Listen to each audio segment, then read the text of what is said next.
What is an aftershock on a fault line? Have you ever wondered what happens after a major earthquake?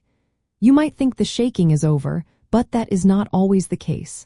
Let's talk about aftershocks and how they relate to fault lines. An aftershock is a smaller earthquake that occurs after a larger main earthquake, known as the mainshock. These aftershocks happen on or near the same fault line where the main event took place. When a major earthquake shifts the Earth's crust along a fault, it changes the stress in the surrounding rock. This change can trigger smaller tremors, known as aftershocks, as the Earth's crust adjusts to the new conditions. Aftershocks usually occur within 1 to 2 fault lengths of the original earthquake's rupture area.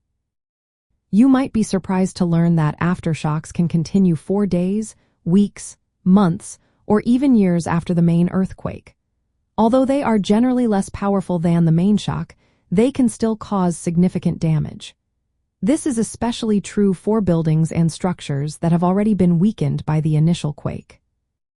The pattern of aftershocks can help scientists understand how the fault moved during the main shock and how the Earth's crust is adjusting afterward. They often occur along the same fault plane or on nearby faults that were affected by the stress changes from the main event. Typically, the frequency and strength of aftershocks decrease over time, following a predictable pattern. From a disaster management perspective, aftershocks are a serious concern. They can complicate rescue and recovery efforts by causing additional damage to already weakened buildings and infrastructure. Aftershocks can also trigger landslides or further ground shaking, putting people and property at risk. Emergency preparedness plans must take aftershocks into account.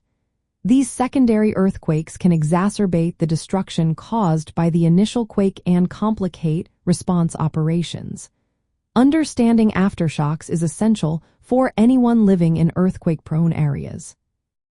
In summary, aftershocks are smaller earthquakes that follow a major quake on the same fault line. They result from the Earth's crust settling into a new balance after the main event. These aftershocks play a critical role in earthquake disaster management due to their potential to cause further harm.